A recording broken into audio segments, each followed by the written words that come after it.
اخلاق اچھے کر لو, کڑوئی کو سیلی بات آگے سے جواب مت دو.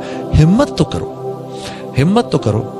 میں نے لگایا اس کو, کوئی نہیں بیٹا, ہاں ناراض تھوڑی ہوتے ہیں. ہاں ایک دم تو اوپر ایسے دیکھ رہے کہ کیا ہو گیا.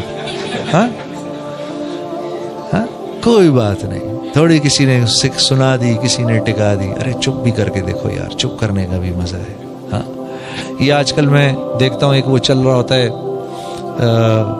ایک SMS چل رہے ہوتے ہیں, اپنی لوگ اپنی بکواس چلا رہے ہوتے ہیں اپنے دماغ سے, فضول باتیں کہ مجھے معاشرے میں برائی کا اتنا افسوس نہیں, مجھے معاشرے کے اچھے لوگوں کے چپ رہنے کا زیادہ افسوس ہے. ارے بھائی اللہ کے نبی کا حکم ہے کہ جب فساد ہو رہا ہو گھر میں بیٹھے رہو, نکلو ہی نہیں باہر.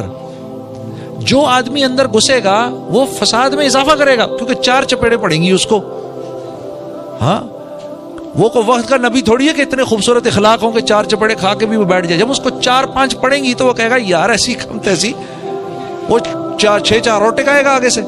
ہاں تو جتنے لوگ ایڈ ہوتے جائیں گے فساد اتنا ہی بڑھتا جائے گا. ہاں تو یہ بیکار کی باتیں ہیں, بیکار کی باتیں ہیں. جب فساد کس کو کہتے ہیں؟ فساد اس حال کو کہتے ہیں جس میں یہ پتہ نہ ہو کہ صحیح کون ہے اور غلط کون ہے. مفتی رفیع صاحب فرما رہے تھے, میں مفتی رفیع صاحب کی بات بتا رہا ہوں, عثمانی صاحب کی دامت برکاتہم کی. فساد ہوتا ہی ہے پتہ ہی نہ ہو بھائی صحیح کیا ہے غلط کیا ہے, سچ پہ کون ہے اور جھوٹ پہ کون ہے. ہاں کوئی, میں آپ کو انتہا پسند کہہ رہا ہوں, آپ مجھے انتہا پسند کہہ رہے ہیں. بھائی میں آپ کو انتہا پسند کہہ رہا ہوں نا, تو کوئی آپ سے بھی تو پوچھے آپ کس کو انتہا پسند کہہ رہے ہیں. آپ مجھے انتہا پسند کہہ رہے ہیں, تو کون ہے انتہا پسند؟ ہاں میں کیونکہ آپ کو انتہا پسند سمجھتا ہوں, میں آپ کی جان کا دشمن, آپ مجھے انتہا پسند سمجھتے ہیں, تو آپ میری جان کے دشمن. ختم ہوگی بات. تو پھر اس بات کا فیصلہ کون کرے گا؟ اسی کو فساد کہتے ہیں, اسی کو فساد کہتے ہیں میرے دوستوں. اور یہ اللہ ڈالتے ہیں, دلوں کو پھاڑ دیتے ہیں ایک دوسرے کے لیے, دل پھٹ جاتے ہیں. ہاں توبہ توبہ توبہ, لوگوں کو توبہ پہ ڈالو. اے اللہ مجھے معاف کر دے, اے اللہ ہمیں معاف کر دے, یا اللہ تیرے حبیب کی امت ہے ہمیں معاف کر دے, یا اللہ غلطی ہو گئی, غلطی ہو گئی, معاف کر دے. فوراً معافی آ جاتی ہے. 100 انسانوں کے قاتل کو جس رب نے معاف کر دیا, اور وہ تھا بھی بنی اسرائیل میں سے, اس امت میں سے بھی نہیں تھا بھی بنی اسرائیل, اس کو معاف کر دیا. ہاں فاحشہ عورت نے کتے کو پانی کیا پلایا, اللہ نے اس کی مغفرت کر دی, اس کو اپنی ولیہ بنا دیا. تو بھئی ہم اتنے برے تو نہیں ہیں, ہم معافی مانگیں گے ہمیں نہیں معاف کرے گا. میرے دوستو, آپ نوجوان لڑکے ہو, نہ ساتھ دینا کسی ایسے کو جو تمہیں محمد صلی اللہ علیہ وسلم کے طریقوں کے علاوہ اپنی طرف بلا رہا ہو. مت ساتھ دینا اس کا, مت ساتھ دینا, نہیں دینا. وہ خود تو جا رہا ہے جہنم میں, تمہیں ساتھ لے کے جائے گا. ہاں اور جب اس دن تم اللہ سے کہو گے نا یا اللہ اس نے مروایا مجھے, تو وہ اللہ سے کہے گا یا اللہ میں نے کوئی ان کا بازو تھوڑی پکڑا تھا, خود آئے ہیں یہ خبیث, ہاں ان کی وجہ سے تو میں مر رہا ہوں, یہ نہ آتے تو میں بھی نہ جاتا. یاد رکھنا میری یہ بات, یاد رکھو میرے دوستو اس بات کو. مولانا یوسف صاحب رحمہ اللہ فرماتے تھے اگر اللہ کے دین کی دعوت نہ دی, مولانا یوسف صاحب کا میں کی بات بتا رہا ہوں, اگر تم نے اللہ کے دین کی دعوت نہیں دی تو لوگ لیبر یونینوں میں جائیں گے, ان کا حصہ بنیں گے, وہاں مسلمان کافر, وہاں مسلمان فاسق فاجر سب ساتھ ہیں, پھر یہ دیندار بھی ان فاسقین و فاجرین کے کہے پہ چلے گا. یہ فرمایا کرتے تھے, یہ میں ان کے بیان کی بات بتا رہا ہوں آپ کو. وہ سیاسی پارٹیوں کا حصہ بنیں گے, پھر یہ نیک دیندار لوگ بھی ان سیاسی پارٹیوں کے مینڈیٹ پر چلیں گے, باوجود اس کے کہ جانتے ہوں گے کہ یہ غلط ہے. یہ مولانا یوسف صاحب کی بات بتا رہا ہوں, ان کے بیان میں. اور آج, اور یہ ان کا, حضرت کا تو انتقال 1964 میں ہوا, حضرت کا انتقال 1964 میں ہوا. آپ اس بیان کو پڑھو, آپ کو ایسا لگے گا کہ آج کے دور کا بیان ہے. ہاں امت جب اپنا کام نہیں کرے گی تو پھر ایسے ہوگا. اپنے بچوں کو اپنی آنکھوں کے سامنے آپ دیکھو گے کیا کر رہے ہیں, اور یہ ہمارے بچے ہی تو ہیں سب, یہ ہماری اولادیں ہی تو ہیں, یہ ہمارے ہی تو ہیں, اور کس کے ہیں یہ سب, یہ ہمارے ہی ہیں. تو میرے دوستو اللہ آپ کا بیٹھنا قبول کرے, اللہ آپ کا بیٹھنا بہت قبول کرے. اللہ میرے بھائی شفیق صاحب کو اور ان کے گھر والوں کو اور ان کے ساتھیوں کو بہت بہت جزائے خیر دے. ہاں بات میری ختم, بس ایک چھوٹی سی بات یہ عرض کر رہا ہوں, بھائی اپنی گھر والیوں کے ساتھ اچھا معاملہ رکھو, بہت کمپلینٹس آتی ہیں بھائی.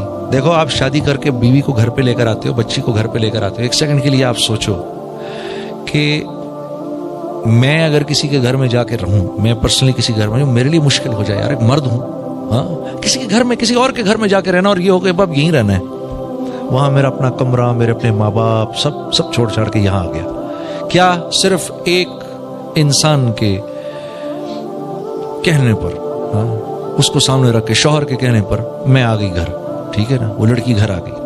اب شوہر اس کو پہلی بات کیا کہتا ہے بدقسمتی سے, کہتا ہے سنو میری فکر نہ کرنا, میرے ماں باپ کا خیال رکھنا. بھائی کیوں تم کسی نوکرانی کو لائے ہو گیا؟ وہ تمہارے ماں باپ کا خیال کیوں رکھے؟ تم اس کے ماں باپ کا خیال رکھنے کو تیار ہو کیا؟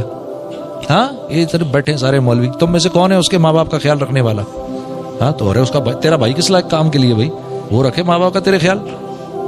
ویسے ہی وہ تمہارے ماں باپ کا کیوں خیال رکھے؟ جب اتنی محبت دو اس کو, اتنی محبت دو اس کو کہ تمہاری محبت میں وہ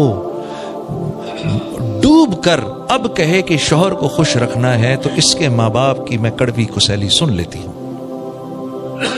ہاں, اور یہ بہو کا اور ساس کا رشتہ یہ ازل سے ابد تک, ہاں, ازل سے لے کر ابد تک ایسے ہی ہے جیسے دو شیشے کے برتنوں کا آپس میں ملنا ہے. تو یہ انہوں نے شور ضرور مچانا ہے جب بھی یہ ساتھ ملیں گے, ٹھیک ہے نا, ازل سے ابد تک. مجھے ایک مرتبہ مولانا داڑھی جمیل صاحب بتا رہے تھے کہ جب اپنے گھر پہ اپنی بہو لانے لگے, فرمانے لگے کہ میں نے اپنی بیوی کو 1 سال پہلے سے ٹرین کرنا شروع کیا, بتانا شروع کیا کہ جیسے تیری بیٹی جا رہی ہے نا کسی کے گھر, اور تو نہیں پسند کرتی کہ وہاں تیری بیٹی کے ساتھ کوئی برا سلوک کرے, ویسے ہی کسی اور کی بیٹی بھی گھر آ رہی ہے.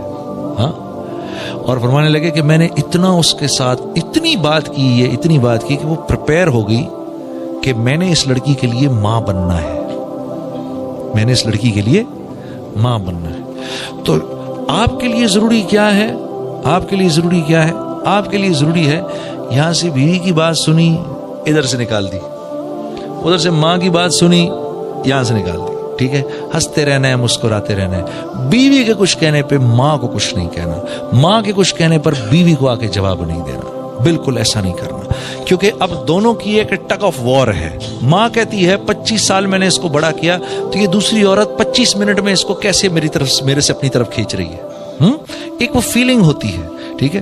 اور دین کیا خوبصورت ہے ہمارا, جب بیوی کے ساتھ ماں کے پاس جاؤ, جب بیوی کے ساتھ ماں کے پاس جاؤ تو بیوی سے ہنس کے بات نہیں کرنی, بیوی سے مسکرا کے بات نہیں کرنی, سیریس ہو کے رہو بیوی کے ساتھ جب ماں کے ساتھ ہو, تاکہ ماں کو یہ فیلنگ نہ ہو کہ یہ اب اس کا ہو گیا.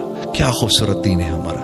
ہاں, تو اور جب بیوی کے ساتھ رہو تو کوئی بات نہیں, بیوی اگر آگے سے کہے اچھا ماں کے سامنے تو بڑے سیریس ہوئے تھے, ارے کوئی نہیں یار, چلتا ہے, سب چلتا ہے, وہ کوئی سچ تھوڑی تھا, اماں کے سامنے تو کرنا پڑتا ہے نا یار. ہاں, ہاں, اور یہ طریقے ہیں جوڑ کے, اور کوئی نہیں جوڑ کا طریقہ. اور یہ یاد رکھو بیوی سے کوئی بات نہیں چھپتی,